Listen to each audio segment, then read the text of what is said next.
Rev it up and welcome to Cars Yeah, show number 1943. Be prepared to be inspired. This is Cars Yeah, where you'll enjoy interviews with inspiring automotive enthusiasts. Mark Green is here to provide you with a fuel injection of automotive inspiration. So get in, sit down, buckle up, and get ready for a wild ride here on Cars Yeah.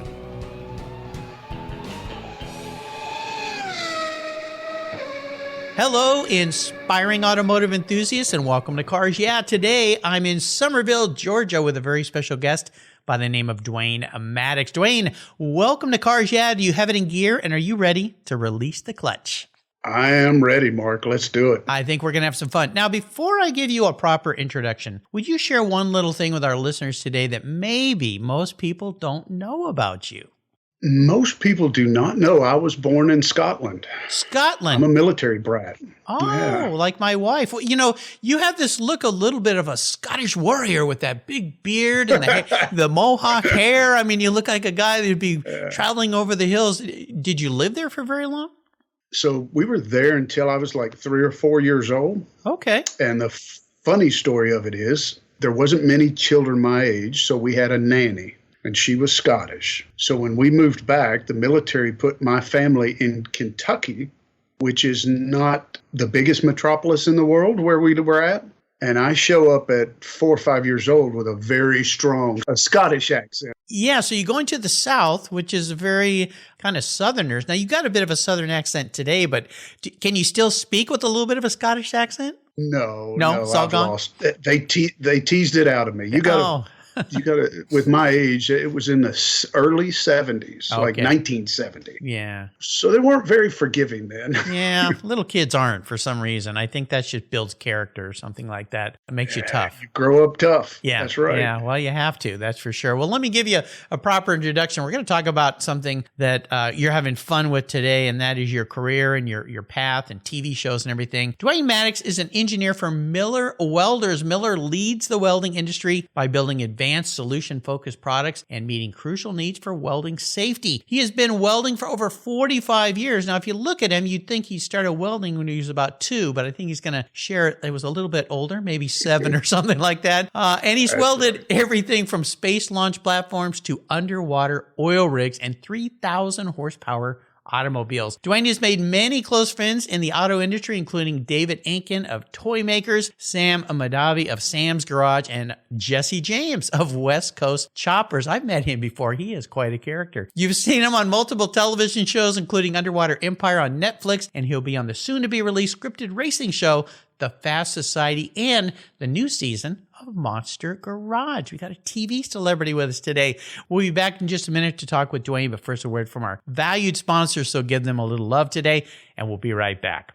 Covercraft's newest 5-layer indoor cover is especially engineered for indoor use, providing maximum dust protection when your vehicle's stored in the garage. Your 5-layer indoor cover is custom tailored with Covercraft's attention to detail, form, and fit with the quality and attention to detail that's been their standard since 1965. Even if your vehicle is always inside, dust and fallout can damage the paint, and an extra layer of soft, breathable material protects from accidental bumps and rubs. Covercraft protects cars, trucks, motorcycles, RVs, trailers, and watercraft too. Every one of my vehicles is protected with a Covercraft cover, custom fit to fit the car like a glove. And I have a deal for you. If you use the code YEAH21 at covercraft.com, you'll get 10% off your order plus free shipping. That's right, 10% off and free shipping. Simply use the code YEAH, YEAH21 at checkout. Covercraft, protecting the things that move you. I was tired of my rates for my collector car insurance going up every year for no explainable reason. My carrier seemed to be turning into a media company versus an insurance company, and I realized that a portion of my policy premium was paying for all those so-called free media goodies. So I did my homework, I talked to knowledgeable collectors, shopped around, and discovered American Collectors Insurance. They've been serving the collector car hobby since 1976. You last that long by properly serving your customers' insurance need, not with a lot of fluff. ACI is ranked the #1 online collector car insurance provider according to Google, Trustpilot, Facebook, and they offer their real person guarantee live support. No never-ending phone loops when you need help. Plus, because you don't use your classic car as a daily driver, you could save up to 40% compared to regular auto insurance. American Collectors Insurance provides agreed value policies. So if you experience a total loss to your collector vehicle or it's stolen, you'll be paid the amount listed on your declaration page, less any deductibles, of course. No ifs, ands, or buts. Give them a call today and ask for your free quote at 866-ACI-YEAH. That's 866-224-9324. Tell them you're a friend of mine, Mark Greens at Cars Yeah. American Collectors Insurance. Classic car insurance designed by collectors for collectors. All right, Dwayne, we're back. So we're going to dive a little deeper into the corner. I'd like for you to kind of go back a little bit because I mentioned in your intro, you don't look like you've been welding for 45 years, my friend. You've been doing something right. You look like a very young guy. I'd love for you to kind of take us back and tell us how you got involved with welding, because in our pre-show chat, you told me a real fun story about your dad and a little kid under a welding mask and some little feet sticking out. So let's kind of go back in time before we come forward and talk more about what you're doing at Miller Electric and your television show appearances. Well, as I said, I was kind of born into the welding industry. My father was a welder. I've been around it since the day I could remember. I think my mother has pictures of me under a welding helmet where just my feet stuck out, laying in a little baby crib. So I have been breathing metal fumes from a very early age, and I think that's helped preserve me some. You're pickled in a way. That's it. Yeah, pickled in oil. Yeah. Well, when you go back and your career started, out of school, did you start welding right away? Was that your direction? Is that what you wanted to do? Well, I did. I wasn't really sure what I wanted to do, but I knew how to weld, and it got me some money and paid bills, so I started with that. As a young man, I didn't have a lot of self-discipline. So when it came time to either decide to go to college, get a job, I knew I needed a little more discipline and direction. So I went into the service. I was an airborne ranger. Wow. Did most of my time overseas. I was in Kentucky for a couple of years, but that helped me get a lot more focus, a lot more self-discipline, to know what I wanted to do. After I got out of the Army, I went back to Kentucky, started working for Toyota Motor Manufacturing there, started out on the line. And while I was there, I got my degree at Knights, moved up into the engineering part of Toyota, and took off from there. I was at Toyota for 12 or 13 years, and the whole time my dream job was to work for Miller. I had used their products since I was little. So after Toyota and I left the automotive factory, the automotive facility is very stressful. So I left there. I went to a manufacturer that made washers and dryers in Florida, industrial size. Mm-hmm. And I was the engineering manager for them for a while. They closed that facility and relocated it to Ripon, Wisconsin, which is maybe 30 minutes down the road from Miller.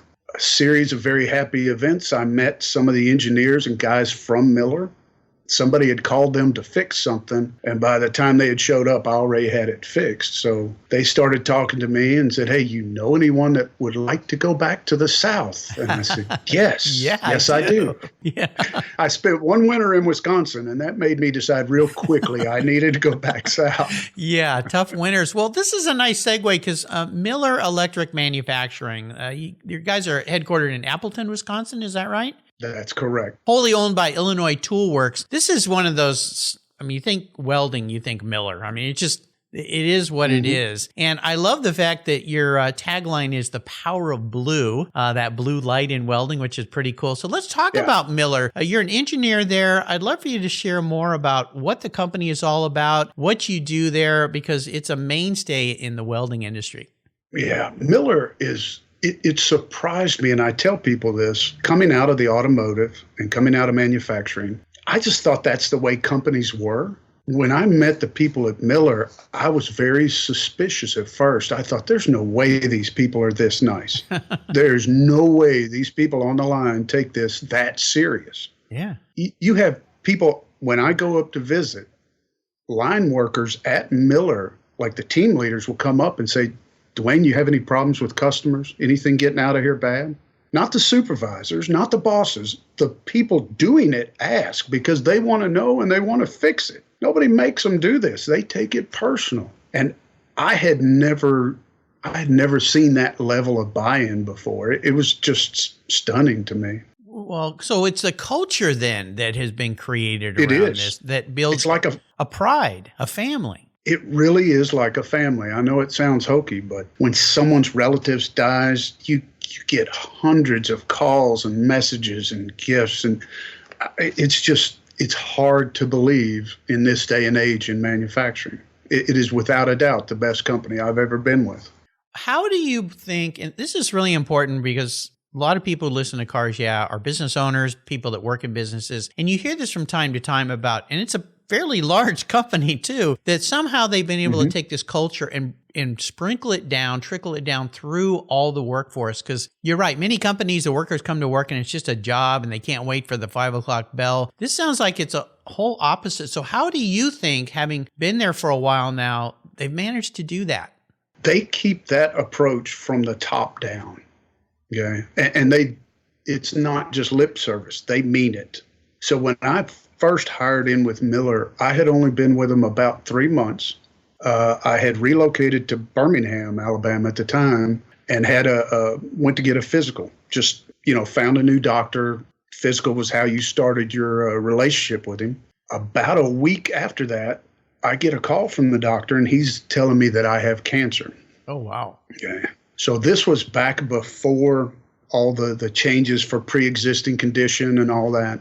So the insurance company was saying it was a pre-existing condition. They were giving me some trouble covering it. The president of Miller at the time called my house. He called my house. So this is a man that's in charge of the whole company.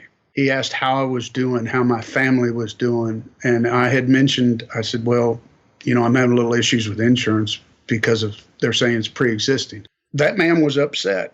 And he wasn't playing either. And he said, look, here's my secretary's number. Give her a call. Give her the information. We'll take care of it. You don't worry about it. Wow. Right? Wow. So the next day, I get a call from the insurance company. It says, Mr. Maddox, everything's taken care of. Your surgery is set up for this date, and we have waived your copay. Oh, my gosh. Wow. So he must have ripped somebody. Yeah. That told me that attitude of the caring from the top down, it wasn't an act. Right. And when you treat people that way, like, you can understand how much loyalty and good feelings they earned from me with that. Right. So I treat people that way. And it does. It carries down to others. They're good teachers. Oh, yeah. I'm constantly worrying, like, you think in every group there's one a-hole. And I constantly worry, like, is that me? Because you don't want to be that guy.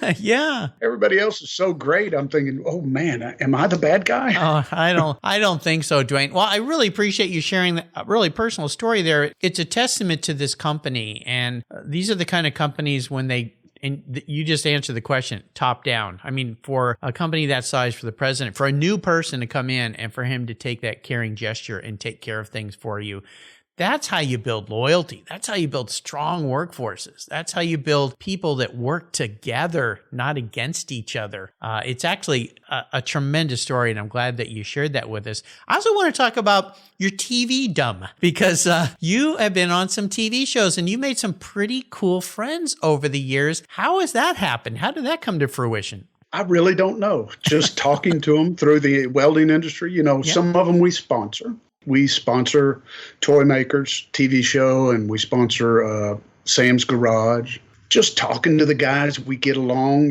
They're cool people, great people. You hear a lot of bad stories about TV people, and I'm sure some of them are true, but it couldn't be more opposite that with David Ankin. He's probably one of the best people I've ever met. We just hit it off right from the start. I don't BS a lot. And that tends to resonate well in the car industry. Mm-hmm. Well, it's fantastic. And you're going to be on some new shows that are coming up real soon here. I mentioned in the beginning the Fast Society and Monster Garage. So, yeah, we took I think it was a 1974 Corvette, and we made it run on wood gas. Wood gas. Yes. Okay. And that's kind of the exact response I had when they told us what we were doing. What is wood gas? So I had never heard of it. Evidently, and how Jesse comes up with these ideas. I mean, he's a big World War II buff, so I guess that's how it happened. You know, during World War II, there were gas shortages, especially in Germany. So they had to come up with other ways to get cars and trucks moving around in the civilian life. And a lot of them used wood gas.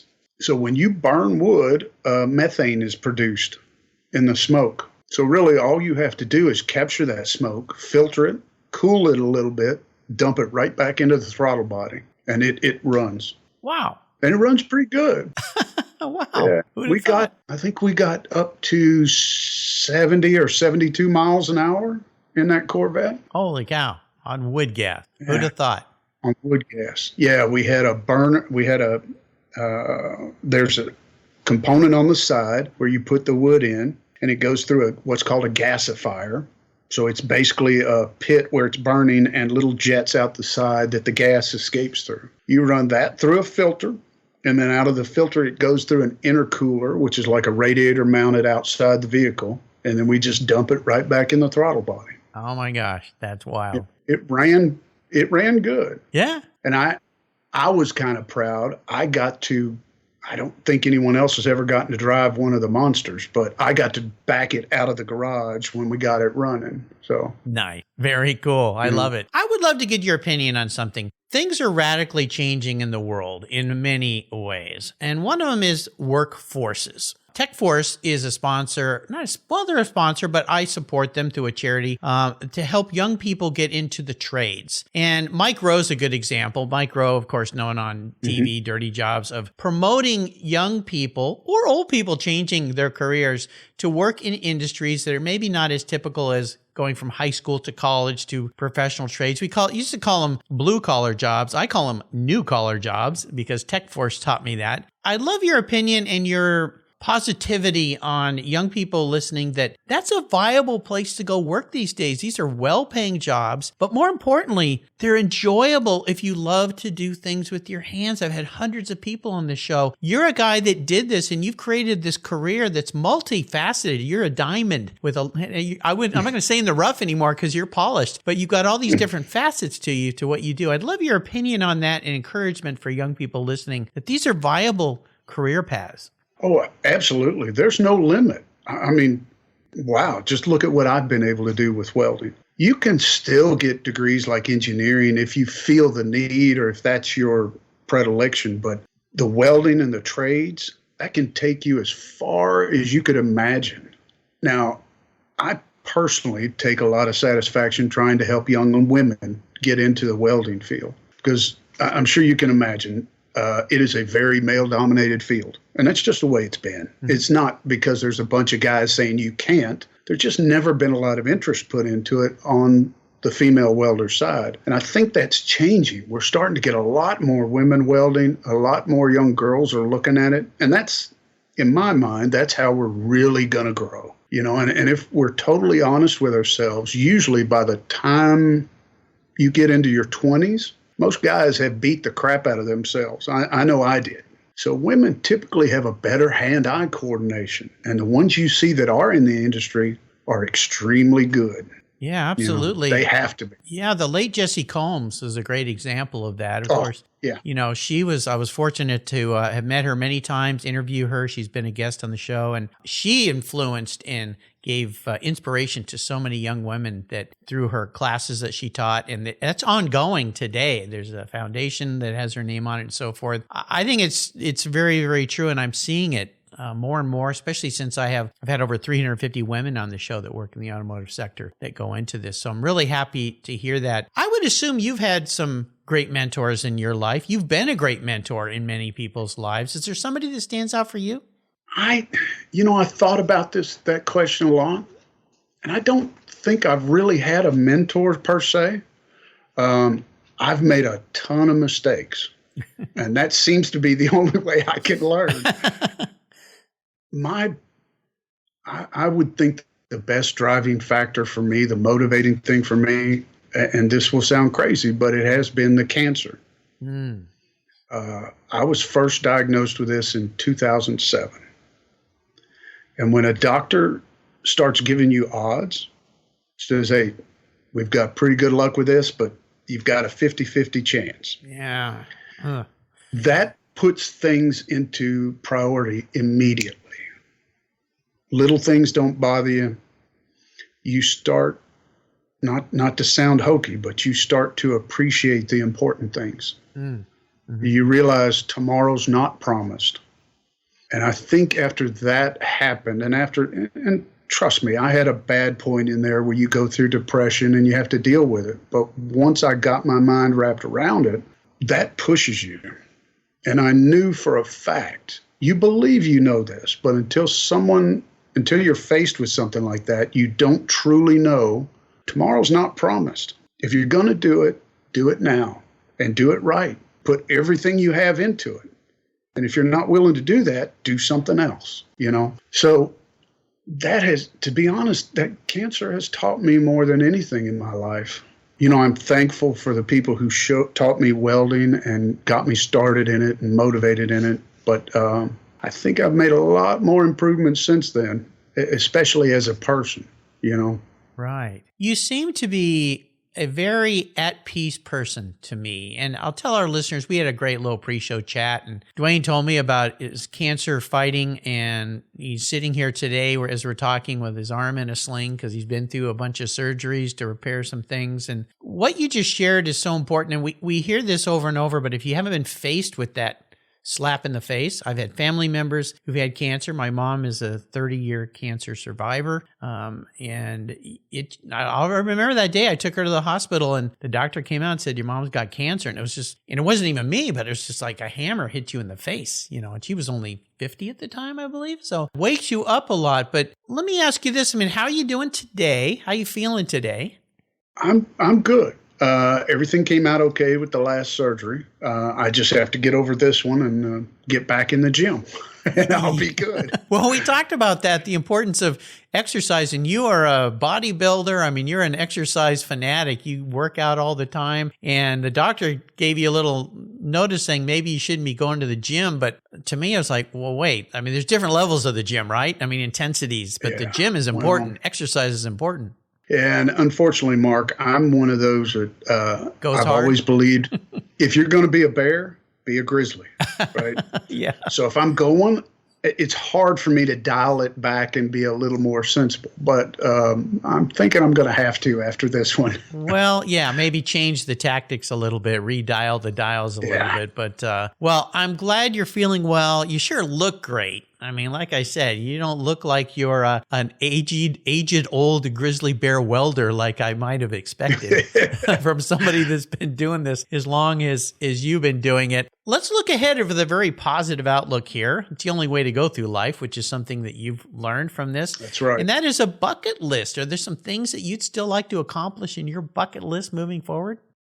There are some. I still want to go down a drag strip. Oh. Yeah. I'm hopeful. Okay, now I got to get past all this. Well, yeah, you kind of need both your arms because you're in a sling here. But so a drag strip. Yeah. Now, what kind of dragster would you love to strap yourself into? I don't want to get too crazy because it takes years to build up that skill. But, respectable time. So, well, I just had Josh Hart, who's in line to be Rookie of the Year, a drag racer, a really humble guy, another guy from the South, just a very respectful, humble man. And he's building his career and so forth. I've had young women on the show who are drag racers, and Megan Meyer and her sister who are champion drag racers. It's pretty cool. My dad used to take me to drag strips, and if you've never been to a drag race, you got to go. Even if you don't think you... Oh, it's amazing. Your whole body goes, whoa. Yeah, it's incredible. Have you been going to the drag races your whole life? I have. Not my whole life. I've really gotten into it since meeting David. So David Ankin he has a car he calls a Street Digger. I think I sent you a picture of it. Mm-hmm. It is a little over 3,000 horsepower. No, So that jeez. car is amazing. Yeah, and when it fires up and you feel that right in the pit, right in your chest, Yeah. you just can't help but get that adrenaline going. So I'm hoping maybe one day when he gets it ready, at least I can ride in that one. It's a 2-seater. It's a So- 2-seat. Oh my gosh. Since they do that for like Indy cars, I've even seen a 3-seater Yeah. Ferrari Formula One car. Yeah, that one is a street car. So it's a 3,000 horsepower street car. He could drive it to the track, Oh my gosh. change fuel, and run it down the strip and run it hard. Maybe if you put your thumb out, he'll take you for a little drive. I think so. I'm hopeful with it. I think that sounds like a neat plan. You know, this talk about cars leads me to my next question, Dwayne, and that is a special vehicle in your life. Has there been a special vehicle in your life? Now, this could be a car you've owned or a car maybe you worked on, like Dwayne's car. Tell us about that. Well, to be honest, I think for a special vehicle, the first one I can remember that woke me up to cars and really got me started loving cars, I was maybe 9 or 10 years old. And a relative of mine had a 1929 Auburn Roadster, the boat tail with the jump seat in the back. And I'm not sure why he had it. He only had it for about 5 or 6 months, and then I got moved to wherever. But I can remember him putting me in the jump seat, and I would ride down the driveway and back in that car. And that's the first time I remember thinking, this is just an amazing piece of art. So I don't know how many of those cars you've seen, but I can still remember the shape and feel of the mahogany wood on the inside of the door. The stoplights had a little band across it that had the letters STOP cut out. Yeah. Hand cut. It was just a gorgeous work of art. And that's the first one I remember that got me, into cars. I was so mad when he got rid of that car because I had already started working extra stuff at my grandfather's farm because I wanted to buy it. Right? Yeah. Keep in mind, I was only like 9 or 10, so I didn't have any real clue how much those cars are. That's okay. You got to set goals, right? Yeah. And then after that, I became the kid that, like, you could ask a car going down the road, like, what is that? Oh, 1978 Camaro. Or, I could look at the back of a car and tell you what it was. So that's what got me started into it. That and cartoons, comic, magazine. Oh, yeah, yeah. Well, that's quite a car to get your teeth into cars with. I mean, that's a spectacular automobile. Yeah, I've seen those at car events, at Concours events, and they're just beautiful. Yeah. They're hand-built works of art like many cars were back then, but that one, somebody, when they first built those, took it to a whole nother level with that whole concept of the boat, the wood, those little inset brass rivets that go down they're beautiful. It was gorgeous. The external pipes coming out from under that hood that was a mile long. Yeah. Even the motor in there, when there was something about the sound of that motor. I've never heard it since, but it was just a pleasing pitch. It was just artwork to me. No doubt. So I'm going to crawl in your head today, Dwayne. I'm going to be your car psychologist, okay? If you were manifest as a vehicle, this isn't what you want to be. This is the man you see in the mirror, the kind of personality that you have. Manifest as a vehicle. What would Dwayne Mattox be, but more importantly, why? That's a good one. I would say I would be a early 1960s Chevy truck. Okay, kind of a workhorse. Not a show truck. Okay. A little bit of rust on it. Still running, still pushing, not afraid to get dirty. I like it. I think that makes sense for you. Although I'd put a little shine on that truck. I don't know. And you, like I said, you're kind of a diamond out of the rough. You've got some shine to you. You just got a great piece about you and demeanor that's very, very nice and warming for sure. We talked earlier about helping others give back. And no doubt you do that through your work at Miller. It sounds like helping and mentoring young people there, making sure they're doing well. Is that something that you find really rewarding? Oh, yes. So I recently went out to Texas to help a program called Girls with Grit. Oh, cool. And I was teaching them blacksmithing, and we were working on welding and stuff. And, the lady who runs the program, she kept thanking me, and I'm like, look, you have to understand, this is purely selfish for me. This is such a pump to be able to do this and to see those young girls with that desire to learn, and the smile on their face when they're doing stuff. I saw a she's probably 11, 12-year-old girl. We were blacksmithing. She got a piece of hot slag on her hand, and when I saw it hit her, I thought, oh, here we go. She shook that hand out like a 50-year-old man and just went right back to work, knowing it burnt the crap out of her. Yeah. She didn't care. It wasn't going to interfere with her, what she was doing. So very satisfying work. It's amazing you see that. Girls with Grit. Yes. Where have I heard that before? Is this something rather new, this group? Fairly, yeah. They're out of Texas, and she's on Facebook and Instagram. Okay. Well, I'll have to reach out to them. It's a very inspiring program. Yeah, no doubt. Is there a book that you've enjoyed, you've read, that you've either learned a lot from or it's just been entertaining for you that you could share? All right. So for entertaining, I have always been a huge fan of the Dragon Riders of Pern series. Let my nerd side out. Yeah, I like it. I love those books. They were incredible. But as far as a book like what you go back to and reread occasionally, for me, I always go back to Sun Tzu at least once a year. The Art of War? Yes. And I look at it not quite as going to war, but it helps me understand people, interactions more, and it reminds me of things that are important. It's a great book. It's one of those books that has been around forever, and you can take bits and pieces out of that book to work for your life and so forth. The title has always, I think, dissuaded people probably from reading it. Yeah.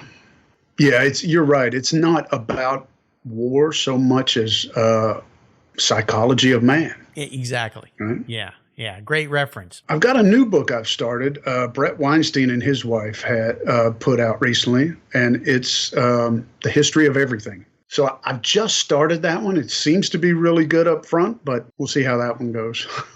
I'll make sure I put all these books on Dwayne's show notes page under guest or recommended books. There's over 2,000 books there now, which is absolutely fantastic. Oh, wow. Yeah, it's quite a reference. Could fill a library with it. All right, I'm going to let you go on the ultimate drive today. I'm going to take you on the ultimate drive, which means I have the power to enable you to pick any vehicle, any person, living or deceased, and you can be driving anywhere.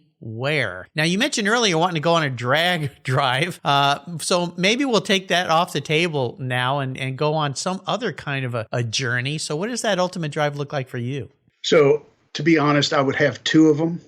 Okay. So the guy in me, the complete male, I would want to ride with Richard Petty. Okay. In one of his cars, of course, him driving in his prime. Yeah. On the damn track. He can talk about whatever he wants to. You won't be able to hear a Tell thing. me how. Well, yeah. Maybe we can take a few slow laps. Put some headphones on, yeah. Yeah. Hear how it went in the early days. Yeah. But if you're talking to the engineer side of me, I don't see how anybody could resist riding in a Tesla with Tesla. I would love to see his reaction on how technology has affected things and the energy uses that we have now. We'd have to catch him before he kind of cracked up, but I think that would be an amazing ride. Incredible person. And you wonder if, the other guys hadn't come along and kind of pushed him aside, what would happen with electricity and all of that? The what ifs in life are many, of course, but that's an interesting combination of people. And I don't think anybody has mentioned Tesla as someone to ride with. I've heard some pretty interesting people on this show mentioned, but I think that would be pretty cool. Both those people, Petty, of course, and that would be neat. Yeah, you got to have the king in there. Absolutely, absolutely. Yeah. You have taken us on a marvelous ride today. This has been such a delight. The great thing about what I do is I never quite know. I always say that doing this podcast is like Forrest Gump's box of chocolates. I never know what I'm going to get, but it's usually pretty tasty. This one is quite special, Dwayne. You are a magnificent, well, thank you, Mark. Really inspiring person. Before I let you go, could you share maybe words of inspiration, a mantra, some kind of a success quote for our listeners? Yeah, I think I've already mentioned it once, so not to spoil it, but I try and make it amusing. But if you're going to be a bear, be a grizzly. If it's worth you doing, if it's worth taking your time, put every damn thing you have into it. And if it's not worth that level, do something else. You don't have to do anything. Choose what you love and put everything you have into it. There's no way you can lose. Absolutely. Great words of inspiration. How can people learn more about Miller and learn more about you? So Miller, of course, you can go to millerwelds.com, or you can catch Miller Welders on Facebook or Instagram. If you want to catch me on social media, it's my name, Dwayne Mattox, on Facebook, and then Iron Demon Forge, one word, on Instagram. There you go. I'll put links to all of those on Dwayne's show notes page here on Cars Yeah on the website. I encourage you to follow this guy. You probably already know him from the TV shows he's been on and so forth, but definitely a great inspiration for everybody. And I want to do a shout out to our mutual friend, Tori DeBlasi. He's the one who introduced me to Dwayne. Tori is great. Isn't he a great guy? Yeah. He's introduced me to so many wonderful people. So Tori, thanks again for a big time winner here. We struck the gold mine here with Dwayne for sure. Dwayne, thank you for being so generous today with your time and expertise and for sharing your life with us. What a great talk this has been. Thank you, Mark. You're welcome. Until you and I talk again, my friend, I'll see you down the road. Stay healthy, stay well. Yes, sir. Thank you. Thank you. Thank you so much for joining us on today's ride here at Cars Yeah. Drive on over to carsyeah.com to find show notes and inspiring automotive fun. Download your free copy of Filler Up, a fun book filled with gorgeous photographs of fuel filler fun, including quotes from more inspiring automotive enthusiasts. Download your copy today, and we'll see you next time on Cars Yeah.